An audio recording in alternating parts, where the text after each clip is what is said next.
Hey guys, it's Ryan here. Today I wanted to talk about a year in review, just about a year in review of me as a 19-year-old and my, I guess, experience in investing in the stock market here in the US. So at the age of 18, you have to be 18 here in the US to open any account with a brokerage in order to invest in the stock market. Of course, there are ways around this. You can have a parent or a guardian open a custodial account and then make any purchases or trades in your name, well, in in their name or your name. But it is quite restricted. It You can't take over that custodial account until you turn 18, and so it still is kind of in their name. So for me, I'm 19 years old now. I've been investing in the U.S. stock market since I first could when I turned 18. I was very interested, and I was eager to get going on it. I wanted to talk about some of the things that I learned, and I wish I would have known when I first started. So when I was 18, I was quite eager. I looked at it and I thought, man, there's so much opportunity here. And so I started. I looked at a couple of companies that I was interested in. For me, this was when Robinhood very first started to take off, a online mobile brokerage that does really, really well at catering to like mobile phones. And so it's a brokerage with zero fee, zero commission, and you make trades or purchases through them. And so I'd signed up for them, and I was dabbling around and getting a feel for how things work with the market. Of course, I wasn't very educated at the time. I didn't understand the value of research. And so for me, I looked at a couple of companies that I was interested in. So say, for example, one of the first companies that I was focused on was Apple. And I thought, okay, so I'll put some money in Apple. I'll buy a share of Apple. At the time, it was floating around $120. Now it's much higher than that. But with recent times, it is a bit lower than what I would expect it to be at, but it's just the way things go. And so I tossed some money in there. But the problem with that was I looked at it and I thought, man, I buy one share of Apple and maybe it goes up $10 every day. The thought in my mind was, how can I take this and make it grow faster?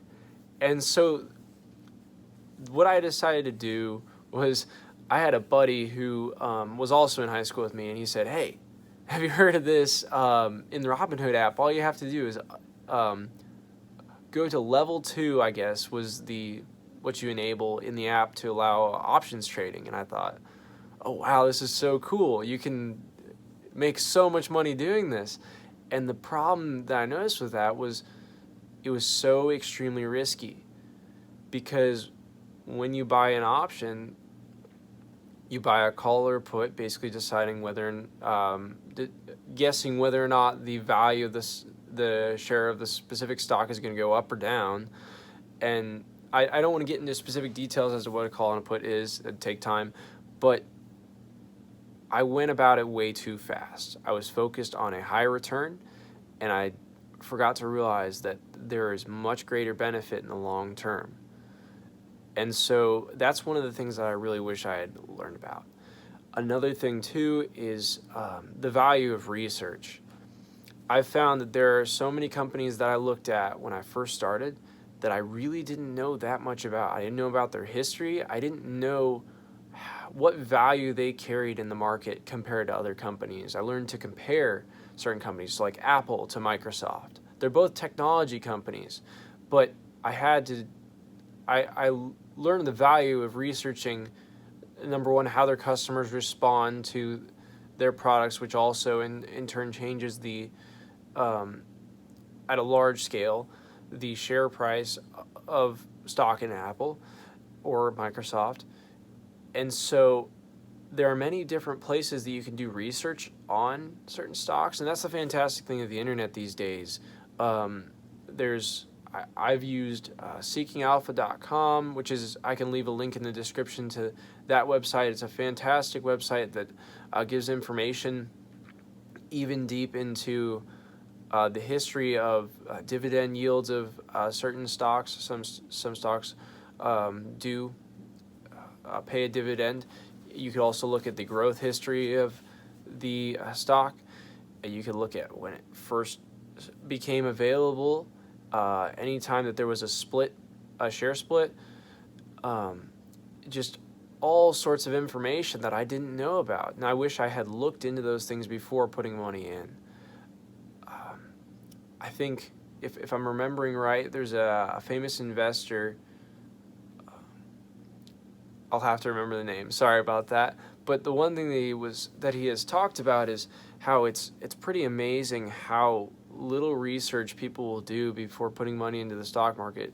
Extreme amounts of money into the stock market. But when you compare it to, say, I'm buying a fridge, so many people will put so much more research into buying a fridge, which maybe costs them $400 or something, and they're more willing to put thousands of dollars into a stock that they know nothing about. And it's just pretty amazing. But that's one of the things that I wish I had known before starting investing. And the other thing too that I wish I would have known is the value of looking into things that you yourself are interested in. So many people are so eager to ask other people, hey, what's a hot stock? What's one that you think will go up in value? And the one thing that I realized over time is a lot of the companies that I value, other people value as well. Apple. Think of how many people you know use iPhones. I'm recording this video on an iPhone. At the moment, I happen to be wearing an Apple Watch too. I'm very well invested in the company in my own personal life. Why is there any reason that I shouldn't be invested in them in the stock market if I value them as a company, if I compare it to some other company? And so the other thing I wish I had known is there's very, very little value in asking someone, hey, what's a hot stock? What's something that you think will go up? Because nobody knows what's going to go up in the long term, but the one thing you can do is through your own research is make an educated guess as to what you think will go up. And that's one of the things that I've found to be the most valuable. And so that's why over the past year, my entire strategy has shifted very much from guesswork to a lot more knowledge-driven decisions focused on very specific purchases.